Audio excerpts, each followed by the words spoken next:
प्रियांनो, उपासना कार्यक्रमाच्या या नवीन भागात आपले स्वागत आहे. देवाच्या कृपेने आपण सर्वजण बरे असाल अशी मी आशा बाळगतो. या कार्यक्रमात आपण दररोज शास्त्र वचनांमधून प्रवास करतो. देवाचे वचन एकत्रित वाचतो आणि अभ्यास करतो. माझा विश्वास आहे की याद्वारे तुमचा विश्वास मजबूत केला जात आहे आणि तुमचे जीवन समृद्ध होत आहे. आमच्या शेवटच्या भागात आम्ही शिकलो की पवित्र शास्त्र इतर कोणत्याही पुस्तकापेक्षा वेगळे आहे. त्याचे दुहेरी लेखकत्व आहे. 1500 वर्षांपासून सुमारे 40 पुरुषांनी लिहिलेले, तरीही देवाच्या आत्म्याने ते प्रेरित असून त्याद्वारे मार्गदर्शन आहे. या लेखकांच्या विविध पार्श्वभूमी असूनही त्यांचे लेखन उल्लेखनीय एकता आणि सत्य प्रदर्शित करते. पवित्र शास्त्र जिवंत आणि शक्तिशाली आहे. हृदय बदलते, जीवन देते आणि येशू ख्रिस्ताला त्याच्या केंद्रस्थानी प्रकट करते. आज आपण एका महत्त्वाच्या प्रश्नाचे उत्तर शोधणार आहोत. पवित्र शास्त्र देवाकडून आहे हे आपल्याला कसे कळते? तर चला आपण अध्ययनाची सुरुवात करू.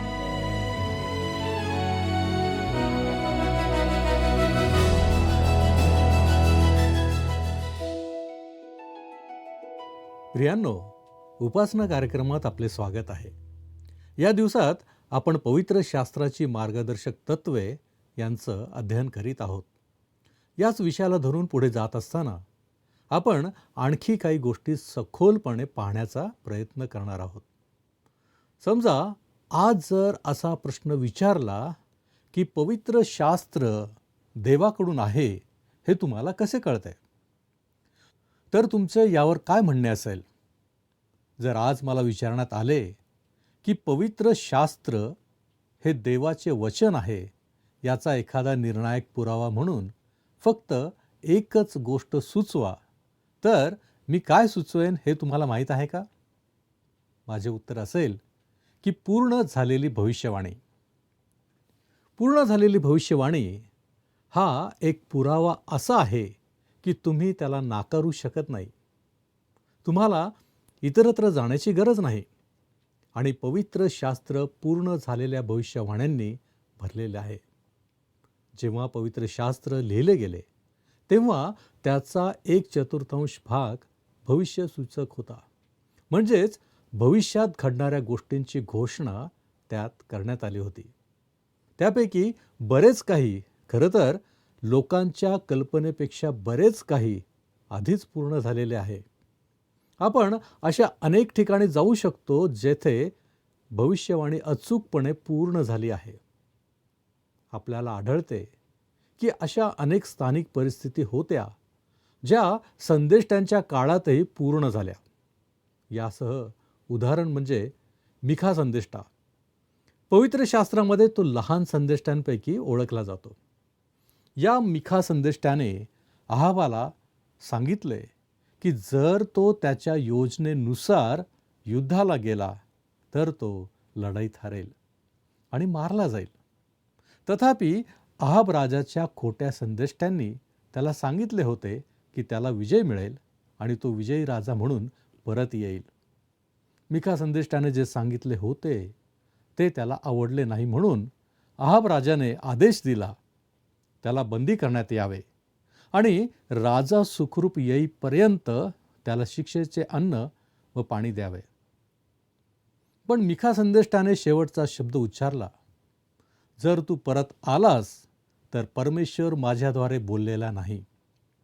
अहाब राजा परत आला नाही म्हणून परमेश्वर त्याच्याद्वारे बोलला होता हे स्पष्ट आहे. तो युद्धात मारला गेला आणि त्याचे सैन्य पराभूत झाले. तो वेश बदलून लढाईला गेला होता जेणेकरून त्याचा जीव जाण्याचा धोका कमी असेल. पण शास्त्रलेख सांगतो की एका शत्रू सैनिकाने सहजगत्या एक बाण सोडला, कसलाही नेम न धरता सोडला. पण तुम्हाला माहीत आहे काय? त्या बाणावर अहाबाचे नाव असावे आणि त्या बाणाने त्याला बरोबर शोधले. बाण त्याच्या निशाण्यावर गेला. का बरं? कारण मिखाने एक अचूक भविष्यवाणी केली होती. याबद्दल आपल्याला पहिले राजे 22 या वचनामध्ये वाचायला मिळते. दुसऱ्या एका प्रसंगी यशाया संदेष्टाने म्हटले की आक्रमण करणारे अश्शूरचे सैन्य येरुशलेम शहरात एकही बाण सोडणार नाहीत. याचा संदर्भ आहे 2 राजे 19 अध्याय आणि 32 वचन. बरं, हे मनोरंजक आहे की मिखाची भविष्यवाणी पूर्ण झाली, कारण एका सैनिकाने योगायोगाने बाण सोडला आणि धाडसाने धनुष्य ओढले. तुम्हाला असं वाटत नाही का की 2 लाख सैनिकांपैकी कदाचित कोणीतरी आनंदी असेल आणि धाडसाने धनुष्य ओढून येरुशलेमेच्या भिंतीवरून बाण उडवून देईल? बरं, त्याने तसे केले नाही. जर शत्रूने त्या शहराच्या आत बाण सोडला असता तर त्यांना खात्री पटली असती की यशाया देवाचा संदेष्टा नाही. परंतु त्याच्या भविष्यवाणीचा या स्थानिक पूर्णतेद्वारे सिद्ध झाले की तो होता. परंतु यशायाने असेही म्हटले होते की एक कुमारी मुलाला जन्म देईल आणि तेही अक्षरशः पूर्ण होण्यापूर्वी 700 वर्षांपूर्वी. आणि मग जर तुम्हाला अंतिम पुरावा हवा असेल तर ख्रिस्ताच्या पहिल्या आगमनाबद्दल 300हून अधिक भविष्यवाण्या होत्या, ज्या सर्व अक्षरशः परिपूर्ण झाल्या. येशू ख्रिस्त वधस्तंभावर टांगलेला असताना आणि मरत असताना जुन्या करारात एक भविष्यवाणी नोंदवली गेली होती जी पूर्ण झाली नव्हती. स्तोत्र 69 आणि 21 वचन यामध्ये आम्हाला ती पाहायला मिळते. तहान भागवण्यास मला आम दिली. योहान याचा 19 अध्याय आणि 28 ते 30 या वचनात येशूने म्हटले, मला तहान लागली आहे, आणि शत्रू स्वतः केला आणि भविष्यवाणी पूर्ण केली. ही एक अतिशय आश्चर्यकारक गोष्ट आहे. लोक असा अंदाज लावू शकत नाहीत. येशू ख्रिस्ताच्या जन्मापूर्वी पवित्र शास्त्रातील जुन्या करारात 332 विशिष्ट भविष्यवाण्या देण्यात आल्या होत्या, ज्या त्याच्या आयुष्यात नंतर पूर्णपणे आणि स्पष्टपणे पूर्ण होणार होत्या. आणखी एक उदाहरण म्हणजे येशूच्या जन्माच्या 150 वर्षांपूर्वी पवित्र शास्त्रात भाकीत करण्यात आले होते की एक माणूस ज्याचे नाव कोरेश तो जन्म घेईल, तो मध्य पूर्वेमध्ये सत्तेवर येईल आणि तो यहुद्यांना बंदिवासातून सोडवेल. याबद्दल आम्हाला यशायाचा ग्रंथ आणि 44व्या अध्यायात वाचायला मिळते. 150 वर्षानंतर एक माणूस जन्माला आला. त्याचे नाव कोरेश होते. तो राजा झाला आणि त्याने यहुद्यांना सोडले. कोणालाही ते माहीत नाही. लोकांना ते कळणार तरी कसे? ते कधीच घडले नव्हते. फक्त देवालाच ठाऊक होते. जसे फक्त देवालाच जगाचा वैज्ञानिक क्रम ठाऊक आहे आणि तो मानवांना सापडण्यापूर्वीच पुस्तकात लिहिता आला आहे. आता निनवे शहराबद्दल असंच आहे. निनवे शहर हे प्राचीन जगातील अश्शूरच्या सर्वात भयंकर शहरांपैकी एक होते, ज्याची 100 फूट आतील भिंत 50 फूट जाड होती. त्यानंतर मग अर्धा मैल होता आणि अर्ध्या मैलात 150 फूट खंदक होता आणि नंतर आणखी एक भिंत होती जी दुहेरी होती. आणि देवाच्या संदेष्टाची भविष्यवाणी होती की ही भिंत नष्ट होईल. सुमारे 663 इसवी सन पूर्वमध्ये ही भविष्यवाणी परिपूर्ण होण्याच्या मार्गावर होती. जुन्या करारातील एक लहान संदेष्टा नहूम, जो म्हणाला शहर नष्ट होणार आहे आणि ते असेच घडणार आहे. नदी दुथडी भरून वाहील, दरवाजे तोडून आत येईल आणि शहर नष्ट होईल. आणि अगदी तसेच घडले. त्या काळात शहरांना सुरक्षेची भिंत शहराभोवती उभारत असताना शहरातून वाहणाऱ्या नदीमध्येही स्टील किंवा लोखंडाचे दरवाजे लावित असत, जेणेकरून नदीचे पाणी स्टील आणि लोखंडातून वाहून जाऊ शकेल. परंतु शत्रू मात्र नदीद्वारे शहरात प्रवेश करू शकणार नाही. पण झाले काय? एक मोठे वादळ आले आणि पूर आला. सर्व दरवाजे वाहून गेले शत्रू आत आला, शहराचा नाश झाला. आणि अगदी तसेच घडले जे संदेष्टाने कित्येक वर्ष आधी सांगितले होते. हवामान खात्याच्या अंदाजाविषयी बोलायचे म्हटले तर हल्ली हवामान खात्याचे अंदाज खूपच मनोरंजक असतात, नाही का? पुष्कळदा ते आम्ही तंतोतंत जुळतात असाही आपला अनुभव आहे. परंतु जेव्हा रेड अलर्ट दिलेला असतो तेव्हा हवामान खात्याच्या अंदाजापेक्षा सर्वसामान्य लोकांचे अंदाज खात्रीने अचूक ठरतात. इस्रायल राष्ट्राविषयी जर आम्ही पाहिले तर इस्रायल राष्ट्रात संदेष्टा अचूक असावा लागतो. जर तो अचूक नसेल तर त्याला खोटा संदेष्टा म्हणून मृत्यूदंड देत असत. देवाने त्याच्या लोकांना सांगितले की ते खोट्या संदेष्टाला खऱ्या संदेष्टापासून वेगळे ओळखू शकतील. खऱ्या संदेष्टाने प्रथम स्थानिक परिस्थितीबद्दल बोलले पाहिजे, जे यशायाने केले होते. जेव्हा ती भविष्यवाणी पूर्ण होई तेव्हा लोकांना समजून यायचे की भविष्याबद्दल बोलण्यासाठी ते आता त्याच्यावर विश्वास ठेवू शकतात. नेमके हेच यशायाने केलेले होते. आपण आता मागे वळून पाहू शकतो आणि जाणू शकतो की त्या भविष्यवाण्या पूर्ण झाल्या आहेत.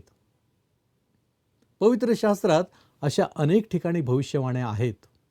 सोर आणि सिदोन, त्यांची अवस्था तशीच आहे जसे देवाच्या वचनात 2500 वर्षांपूर्वी सांगितले होते. इजिप्तही आज त्याच स्थितीत आहे जसे देवाने सांगितले होते. प्रियांनो, हे सर्व आश्चर्यकारक आहे आणि पूर्ण झालेली भविष्यवाणी ही याचा मोठा पुरावा देते की पवित्र शास्त्र खरोखर देवाचे वचन आहे. तुम्ही पाहाल की लोक इतके अचूक असू शकत नाहीत. मनुष्य असा अंदाज लावू शकत नाही. अगदी हवामानशास्त्रज्ञाकडूनही अंदाज चुकतात. मी तुम्हाला दाखवून देतो की समस्याग्रस्त अनुमानाच्या गणितीय नियमानुसार माणूस कधीही भविष्यवाणी करू शकत नाही. समजा आत्ताच मी एक भविष्यवाणी केली. फक्त उदाहरण म्हणून समजा मी असे म्हटले की ज्या ठिकाणी तुम्ही आहात तेथे उद्या पाऊस पडणार आहे. तर माझे म्हणणे बरोबर असण्याची 50% शक्यता आहे. कारण त्यामध्ये दोन्ही शक्यतांपैकी एक शक्य होईल. पण समजा मी त्यात भर घालून म्हटले की उद्या सकाळी 9 वाजता पाऊस पडण्यास सुरुवात होईल. आता त्यामध्ये हा आणखी एक अनिश्चित घटक जोडला गेला. सुरुवातीला बरोबर असण्याची 50% शक्यता होती. आता माझ्याकडे कदाचित 25% शक्यता आहे. लक्षात घ्या प्रियांनो की जोडलेला प्रत्येक अनिश्चित घटक माझे बरोबर असण्याची शक्यता कमीत कमी 50% कमी करतो. हाच समस्याग्रस्त अनुमानाचा नियम आहे. आता समजा मी फक्त असे म्हणत नाही की 9 वाजता पाऊस पडण्यास सुरुवात होणार आहे, तर मी असेही म्हणतो की 2 वाजता पाऊस पडणे थांबेल. त्यामुळे आता माझ्या शक्यता आणखी 50% कमी झाल्या आहेत, ज्यामुळे हे प्रमाण जवळजवळ 12.5% खाली येते. तुम्ही कल्पना करू शकाल की आता माझे म्हणणे बरोबर असण्याची शक्यता किती असेल. पण समजा आता मी त्यात 300 अनिश्चित घटक जोडले, तर माझ्या अचूक असण्याची शक्यता राहणार नाही. मी ते गाठूही शकणार नाही. ते अशक्य आहे. प्रियांनो, तरीही देवाच्या वचनाने ही शक्यता गाठलेली आहे. हीच अचूकता आहे. पवित्र शास्त्र पूर्णपणे अशक्यतेच्या क्षेत्रात गेले आहे आणि माझ्यासाठी ते देवाचे वचन आहे याचा पूर्ण पुरावा आहे. त्याच्याशी तुलना करण्यासारखे काहीही नाही. मी पूर्ण झालेल्या भविष्यवाण्यांची खूप कमी उदाहरणे दिली आहेत, परंतु देवाच्या वचनात एकामागून एक भविष्यवाण्या आहेत आणि त्या पूर्ण झालेल्या आहेत. शब्दशः पूर्ण झाल्या आहेत आणि तसे मला वाटते की ते भविष्यासाठीची भविष्यवाणी अद्याप कोणत्या पद्धतीने पूर्ण व्हायची आहे हे दर्शविते. आता मी तुम्हाला पवित्र शास्त्र हे देवाचे वचन आहे याचा पुरावा म्हणून शेवटची 2 कारणे सांगतो. एक म्हणजे आज विश्वासणाऱ्यांचे रूपांतरित झालेले जीवन. देवाचे वचन पुरुष आणि स्त्रियांच्या जीवनात काय करू शकते हे मी पाहिले आहे. डॉक्टर मगी कॅलिफोर्नियातील ऑकलंड येथील एका माणसाबद्दल सांगतात, ज्याने त्यांचा बायबल शिक्षण कार्यक्रम ऐकला होता. त्याला कदाचित पुष्कळ समस्या आणि अडखळणे होती आणि तो माणूस इतर माणसा इतकाच पापात होता. हा माणूस डॉक्टर मगी यांचे कार्यक्रम ऐकू लागला. प्रियानो, काही लोक असे असतात की जे फक्त एकदाच सुवार्ता ऐकतात आणि त्यांचा पालट होतो. मला वाटते की ते शक्य आहे आणि ते अद्भुतही आहे. पण या ऑकलंडच्या माणसाने आठवड्यामागून आठवडे बायबल कार्यक्रम ऐकले आणि नंतर तो गोंधळला आणि त्या शिक्षणाचा विरोध करू लागला. तो रागावला. त्याने मगे यांना म्हटले, तुम्ही रोमकरास पत्र शिकवत असताना तुम्ही सांगितले की मी पापी आहे.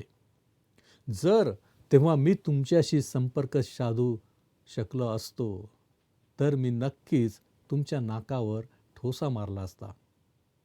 मगी म्हणतात, स्पष्टच सांगायचे तर मला वाटते की त्याने तसे केलेही असते. तो माझ्यापेक्षा खूप लहान असला तरीही त्याची तब्येत चांगली होती. तो माझ्यापर्यंत पोहोचू शकला नाही याचाच मला आनंद आहे. परंतु शेवटी हा माणूस ख्रिस्ताकडे वळला. देवाने त्याच्या आयुष्यात काय केले हे पाहणे खूप छान आहे. अशा प्रकारची साक्ष पुन्हा पुन्हा वाढवता आली. तरुण आणि वृद्धांना जीवनात उद्देश आणि समाधान मिळाले आहे. विवाह वाचले आहेत. कुटुंबे पुन्हा एकत्र झाली आहेत. व्यक्तींना मद्यपान आणि अंमली पदार्थाच्या व्यसनापासून मुक्त केले आहे. ख्रिस्ताकडे येऊन लोकांचे जीवन बदलले आहे. बरेच उपदेशक सुरुवातीच्या काळात बायबलचे समर्थन करताना दिसतात. त्यांना वाटते की बायबलवर विश्वास न ठेवल्याबद्दल लोक उपस्थित करत असलेल्या प्रश्नांची पुरेशी उत्तरे मिळाली तर लोक विश्वास ठेवतील. परंतु जेव्हा एखाद्या माणसाला बौद्धिकरित्या फटके मारणे सुरू केले जाते, त्या क्षणी असे उपदेशक स्वतःसाठी एक शत्रू बनवतात आणि अशा शत्रूला प्रभूसाठी जिंकणे कठीण जाते. त्यामध्ये रूपांतर घडविणे मनुष्याला कठीण असते.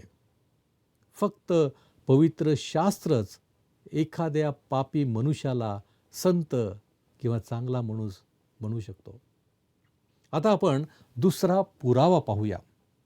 तो आहे देवाच्या आत्म्याने पवित्र शास्त्र प्रत्यक्षात आणले. माझ्या स्वतःच्या जीवनात एक विशिष्ट विकास झाला आहे. मी आज अशा ठिकाणी पोहोचलो आहे जिथे मी केवळ पवित्र शास्त्र देवाचे वचन आहे असे मानत नाही, तर ते देवाचे वचन आहे. मला माहीत आहे की ते देवाचे वचन आहे कारण देवाच्या आत्म्याने ते माझ्या स्वतःच्या हृदयात आणि माझ्या स्वतःच्या जीवनात वास्तव रूपात आणले आहे. हीच गोष्ट पौल कलसेकरास बोलतो. कलसेकरास पत्र 1 अध्याय वचन 9. त्याने प्रार्थना केली की सर्व आध्यात्मिक ज्ञान व बुद्धी यांच्याद्वारे तुम्ही त्याच्या इच्छेसंबंधीच्या पूर्ण ज्ञानाने भरले जावे. प्रियांनो, मलाही ह्या गोष्टीची गरज आहे कारण मला समजले आहे की देवाचा आत्मा तुमच्या अंतःकरणाला दृढ करेल आणि पवित्र शास्त्र हे देवाचे वचन आहे हे सिद्ध करण्यासाठी तुम्हाला उत्खनन शास्त्राची किंवा इतर कोणत्याही गोष्टीची आवश्यकता भासणार नाही. पवित्र शास्त्र हे देवाचे वचन आहे याची खात्री देवाचा आत्मा आम्हाला देतो. माझा विश्वास आहे की देवाचा आत्मा पवित्र शास्त्र केवळ तुमच्यासाठी वास्तवच करणार नाही, तर तुम्हाला खात्रीही देईल, जेणेकरून तुम्ही म्हणाल की हे देवाचे वचन आहे. हे मला माहीत आहे. ड्रायडेन नावाचे एक इंग्रजी कवी 17व्या शतकात होऊन गेले. त्यांनी आपल्या एका कवितेत पवित्र शास्त्राबद्दल असा प्रश्न विचारला आहे. अशी सुसंगत, सुसंवादित सत्ये एकत्र आणणारे, वेगवेगळ्या प्रदेशातले, वेगवेगळ्या युगातले, कलेमध्ये निपुण नसलेले हे सर्व लेखक स्वर्गातून आले नाहीत तर आले कुठून? आणि या सर्वांनी का आणि कसे असे कपट केले की आम्हाला असत्य सांगून आमची फसवणूक करावी? असे असते तर त्यांच्या वेदनांची गरज नव्हती. त्यांच्या सल्ल्यासाठी कृतज्ञता आवश्यक नाही. त्यांचा फायदा नुकसानीसारखा आहे आणि हुतात्मा त्यांची किंमत आहे. प्रियानो, पवित्र शास्त्र देवाकडून आले आहे. पुष्कळचे पुरावे आपल्याकडे आहेत. फक्त आम्हाला हे समजून घेणे आवश्यक आहे की देवाने हे माझ्यासाठी आणले आहे. काय आपणही असे म्हणू शकाल काय? काय आम्ही सर्व म्हणणार आहोत की देवाचे वचन देवाच्या आत्म्याने ते माझ्या स्वतःच्या हृदयात आणि माझ्या स्वतःच्या जीवनात वास्तव रूपात आणले आहे? आपण प्रार्थना करूया. प्रभूजी, आम्ही तुझे लेकरं या नात्याने तुझ्या चरणापाशी आलेलो आहोत. प्रभू, आम्ही तुझी निर्मिती आहोत. तू आजही आमच्यावरती प्रीती करतोस. आणि प्रभू परमेश्वर दे बाप्पा, आमचं जीवनामध्ये परिवर्तन व्हावं ही तुझी एकमात्र इच्छा. आणि म्हणूनच प्रभूजी, तुझं वचन जे पवित्र शास्त्रामध्ये त्याची नोंद करण्यात आलेली आहे, जे वचन तुझी इच्छा आहे, होय प्रभूजी, त्याच्याबद्दल तू आम्हाला शिकवत असताना आज तू जे काही आम्हाला पुरावे आमच्या समोर ठेवलेले आहेस त्याबद्दल आम्ही तुझे मनापासून आभार मानतो. होय प्रभूजी, या सर्व गोष्टींकडे लक्ष देत असताना आम्ही हे स्वीकारावं की देवाचं वचन हे माझ्यासाठी आहे. ते माझ्या हृदयामध्ये परिवर्तन करणारं आहे. होय प्रभूजी, आज आम्ही या वचनाकडं लक्ष देण्याचा प्रयत्न करतो. प्रभूजी, आम्हाला ठाऊक आहे की मानवी बुद्धीने आम्ही याच्याकडे पाहू शकत नाही, ते आम्ही जाणूही शकत नाही. परंतु परमेश्वरा, ज्यावेळेस तू आम्हाला शिकवतोस, तुझा आत्मा आम्हाला मार्गदर्शन करतो, त्यावेळेस निश्चितच आमचं जीवन परिवर्तित होईल. होय बापा, आम्ही तुझे आभारी आहोत. आम्ही तुझ्या नावाला धन्यवाद देतो की आम्हाला अशा प्रकारची संधी तू आम्हाला दिलीस. होय बापा, आणि म्हणूनच तुझ्या नावाला धन्यवाद देत असताना या विनंत्या, या मागण्या येशू ख्रिस्त आमचा प्रभू याच्याद्वारे करतो, म्हणून तू ऐक. आमेन. परमेश्वर आपणास आशीर्वादित करो.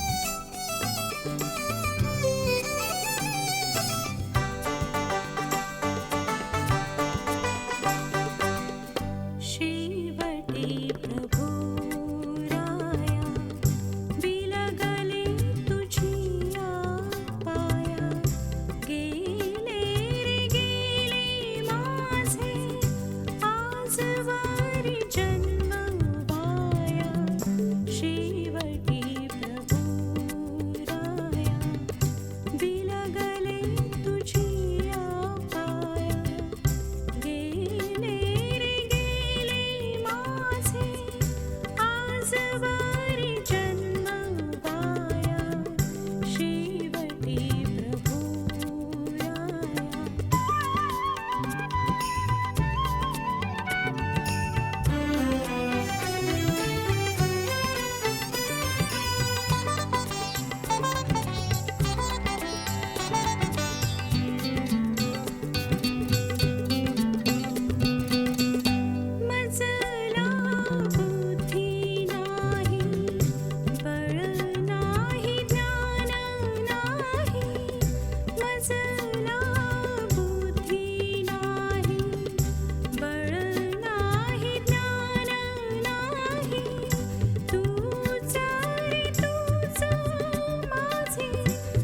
प्रियांनो, आमच्यासोबत राहिल्याबद्दल धन्यवाद. मला आशा आहे की तुम्हाला आजचा भाग आवडला असेल. आजच्या भागात आपण शिकलो की बायबल म्हणजे पवित्र शास्त्र देवाकडून आले आहे.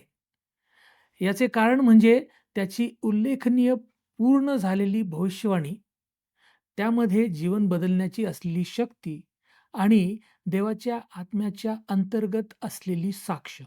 पवित्र शास्त्राचा एक चतुर्थांश भाग भविष्यसूचक होता आणि अनेक भाकिते जसे की यरुशलेमेबद्दल केलेल्या भविष्यवाण्या, कुमारीपासूनचा जन्म आणि ख्रिस्ताबद्दलचे 300हून अधिक तपशील परिपूर्ण अचूकतेने खरे ठरले. इतिहासाने निनवे, सोर सारख्या शहरांबद्दलच्या भविष्यवाण्यांची पुष्टी केली आहे. या पलीकडे पवित्र शास्त्राद्वारे असंख्य जीवनांमध्ये आमूलाग्र बदल करण्यात आले आहेत, ज्यामुळे त्याची दैवी शक्ती सिद्ध झाली आहे. शेवटी विश्वासणाऱ्यांना पवित्र आत्म्याकडून आंतरिक खात्री मिळते की पवित्र शास्त्र हे देवाचे वचन आहे. पुरातत्वशास्त्र किंवा युक्तिवादापेक्षा खोलवरचे आश्वासन आहे. एकत्रितपणे हे पुरावे दाखवतात की पवित्र शास्त्र फक्त देवाकडूनच येऊ शकते. आपला हा प्रवास आपण एकत्र सुरू ठेवू. पुढील भागात आपण 4 महत्त्वाच्या विषयांवर अध्ययन करणार आहोत. ते म्हणजे प्रकटीकरण म्हणजे काय, प्रेरणा म्हणजे काय, अर्थप्रकाशन म्हणजे काय आणि अर्थ लावणे म्हणजे काय. तोपर्यंत विश्वासात दृढ राहा आणि प्रभूच्या वचनांमध्ये अधिक वाढण्याचा प्रयत्न करा. पुढच्या वेळी भेटूया. धन्यवाद. मागील कार्यक्रमातील प्रश्नाचे उत्तर आहे पर्याय बी. पवित्र शास्त्राचे लेखकत्व दुहेरी स्वरूपाचे आहे. आजचा प्रश्न, बायबल देवाचे वचन आहे याचा टिंब टिंब टिंब म्हणजे विश्वासणाऱ्यांचे रूपांतरित असलेले जीवन आहे. ए. पुरावा, बी. विश्वास, सी. देखावा, डी. पाया. प्रियांनो, या प्रश्नाचे उत्तर उद्या सकाळी 6 वाजण्याच्या आधी पर्याय ए, बी, सी किंवा डी लिहून आपले नाव, पत्ता आणि ठिकाण यासोबत मोबाईल नंबर 7021474742 वर SMS किंवा WhatsApp करा.